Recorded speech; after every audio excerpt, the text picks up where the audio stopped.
Wrapping things up with my main man, Naje Wilkins. He is the recruiting analyst for Sports Illustrated. He is the recruiting guru. So, you guys, we got a special guest for you here today. As we get ready for signing day here for Georgia Tech. And Naje, we were talking about earlier about the biggest need. I said I was talking with Caleb, and I said that the biggest need for Tech is they need to fill this defensive tackle spot. So when a guy that I kind of came across, a name I want to run by you and kind of get your feels as far as how close Tech is a guy that Lithonia High School, Tico Crittendon.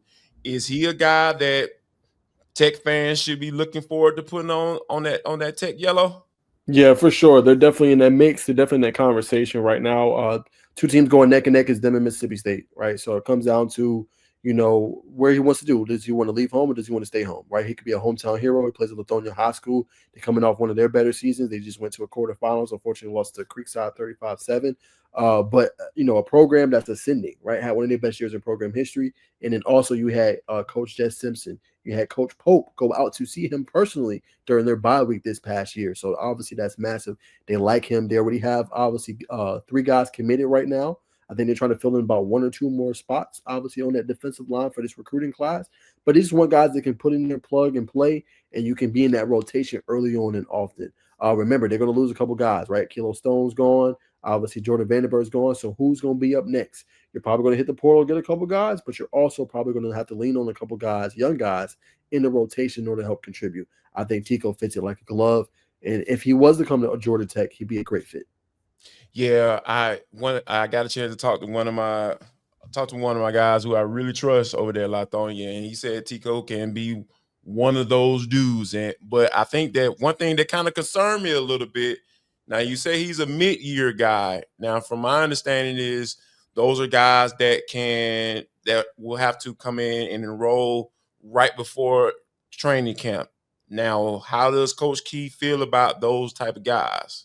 So now that all just depends, right? For the most part, if you're not an early enrollee, basically an early enrollee is you're going to roll in January, right? You're going to sign, in the sign day next couple of days, and you're going to be on campus in January, right? Well, how that benefits you essentially is you get to start school earlier, right? You get to go through off-season workouts. You get to go through obviously spring practice, spring game, right? Summer workouts, summer practices, and then fall camp. When you're a mid-year enrollee, to your point, Jarvis, you basically, you're rolling to school. You miss a lot of the summer stuff. You know what I'm saying? And then you go right into it in fall camp. Now, reason I say that is you have less opportunities. Fall camp is only about 13, 14 days. You have less opportunities to impress the coaches when they're trying to fill out different positions, the depth chart, where you're going to fit in that. Compared to the spring, you have 4 or 5 more opportunities to kind of show coaches what you can do, and also fall camp. Yeah, man, that like just the way you laid it out, it just brings it home because, like you said, when you coming into camp is not long as it used to be back in my day. No. It used to be about 3-4 weeks. You can Yeah. really get in there and really show what you have and impress the coaches to the point where you can make yourself a part of the rotation. So yeah, obviously the odds will be against him, but from what I hear, he can be one of those dudes. But I want to talk to you about another defensive tackle, guy Christian Speakman out of Morrow High School. Where is Tech on with Speakman, and how close are they, or how warm is he for coming down to the flats? Very warm. They've done a great job in his recruitment. Their offer really changed his offer. Christian Speakman, obviously out of Morrow High School, 3-star prospect according to 247 Sports. But he's going to play on the defensive side of the ball, right? 6'4", about 320 plus pounds, and he kind of fills that need, kind of like in that interior of the defensive line. They're going to coach him up well. It may be a little bit of a process for him since he's played a lot of the offensive line, but they're in a good spot. He's taken 3 visits. He took one official visit November 21st. Unofficial November 28th, I believe, when they played Georgia, and he took one in October as well. So he's been on campus a lot, gotten a chance to see it. And remember, this is a former Georgia State commit. All right, so they ended up flipping a pretty much in-state, in-house prospect over from nearby Georgia State to obviously come to Tech with a potential to get some early playing time. So would be a good fit. We'll see if obviously they close the deal, but they sit in a very, very good spot for Christian Speakman. Yeah, I think, like you said, this is right along with the biggest need for Tech in my opinion, because like a guy like Jordan Vanderburg Jason Moore, all those guys, Kilo Stone, who he is a guy who I felt like he was their best interior pass rusher. So I think that they have to get those spots filled. And like you mentioned earlier, Portal is probably going to have to be an option as well. I want to kind of switch things up just a little bit. We'll go outside on the edge. Tell me about Jordan Carter, man. Get me excited, Najeh, because I feel like he might be a good one. Oh, he's elite, man. Well, every time I've seen him play, I've always been impressed. I've been following this kid since he was a sophomore. Started out with Dallas. Douglas County's been there. Multiple 10 sack plus seasons for you. He just at points, he's just unblockable. It's nothing you can really do. He has the power, the grit. He also has the quick first step. He has multitude of pass rush moves he can put on you. This kid is elite, man. And he was committed to Texas A&M for a long time. I heard they was going after obviously different prospects and stuff like that. But this race really comes down to Jarvis, Tennessee, Auburn, and Georgia Tech, right? What does Jordan want to do? Does he want to stay home, or does he want to go obviously Tennessee, go for kind of I don't want to say a more name brand program, but a program that's been putting guys into the league. You look at Joshua Josephs, right? He's going to probably be obviously a prospect that you see get to the NFL. You look at last year, James Pierce Jr., who plays for your Falcons, Jarvis, and see the impact he's having this year. So it all comes down to that.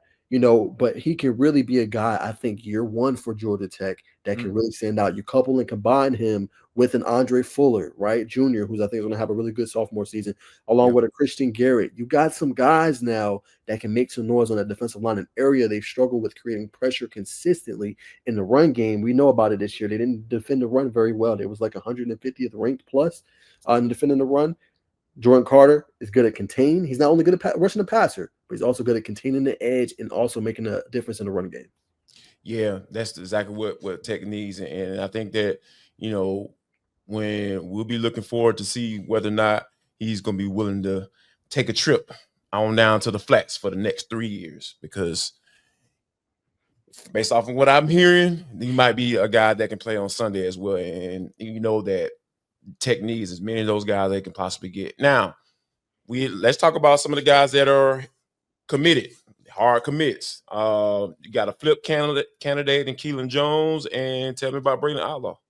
Yeah, so Braylen Outlaw, obviously a guy they've liked for a while. This is a big flip for them. Obviously he used to be committed to Tennessee. So at one point he was there. You know how Tennessee looks at linebacker. Several good guys from Georgia just went to Tennessee and balled out. Jaden Parlati is going to probably be a starter for them next year.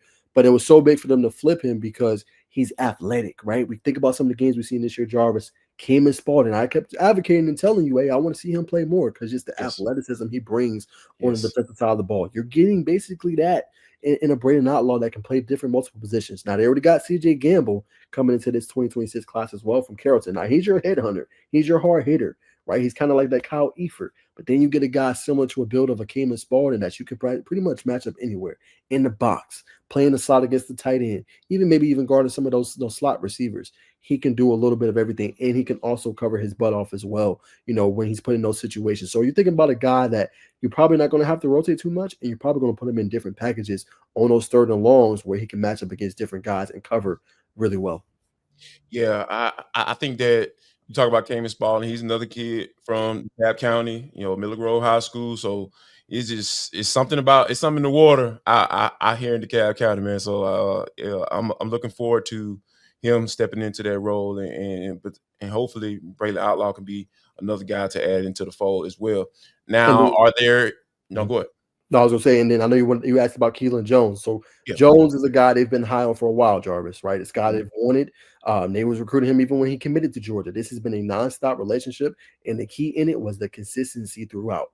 They consistently recruited him, and he's a guy that can play a little bit of everything. Offensive side of the ball, he played for Sprayberry. They had a great year this year, 9-3. He was running the football. He was catching the football. What's the difference he makes? The versatility. We already know about Ja Gilmore. Obviously, unfortunate injury to him, probably won't be back next year. But, they need multiple guys that can move around the place. The great defenses you're seeing this year, and obviously throughout college football, they got guys that can move anywhere, right? Think about the Grayson Littletons, the Bryce Fitzgeralds of Miami. Grayson Littleton plays for Texas, right? The Anquan Fagans of Auburn, right? The Bryce Winter. Like, these guys can move all over the place. So if you think about their class, you think about, obviously, Tay Harris. You think about Phoenix Hall, who got his first PT. They got another guy they can throw into the fray that can move all over the place and kind of play that Ja Gilmore role, playing that star position, coming down, blitzing, covering. They need that, and that versatility is going to help them out a lot. So that was a big gift for Coach Peoples and obviously the defensive back room. Yeah, the versatility on defense in today's world and what all these things that the offenses are trying to do to defenses, like just from a formation standpoint, as far as having dang near 3 wide receivers on the field at all times. Yes. So yeah, it's the versatility is a must-have in today's game, especially for Blake Gideon, because I think that he's going to need that to have options to be able to do what he wants to do on the defense side of the football. Now, Najeh, I want you to tell the folks what you got going on. You got something big coming up on Wednesday at 10 o'clock. What should we be looking for? Yeah, man. So got something big for you guys. I will be hosting a National Signing Day special.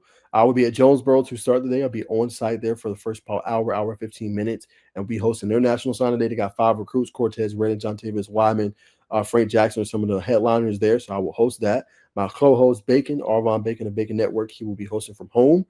He'll take it over as I commute back home for the rest of the day. And then we're going to do what we're doing now, Jarvis. We're just going to have conversations. We're going to talk about Georgia Tech football. We're going to have on several different recruiting guys. Brett Greenberg of 247. We're going to have Jeremy Johnson of Dawes HQ coming on. And then we're going to have several recruits coming on, too. The Herd Twins, they'll be in the building.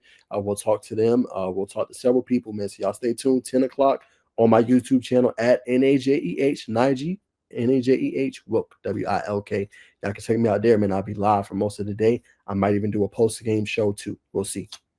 All right. He is Naje Wilkins. Thank you for joining me. I really appreciate it, man. Recruiting analyst for Sports Illustrated. You guys, I want to thank you for making Locked On Georgia Tech your first listen of the day. Why don't you stop by Locked On ACC and make them your second listen? Alex Dono and Keaton Gibbs got you covered. All things ACC. And of course, Dono is going to be trying to tell you how Miami should be in the college football playoff. I agree. They should. So yeah, make sure you guys check those guys out. And we also want to thank you for making us the #1 sports podcast network. We appreciate you, and we'll see you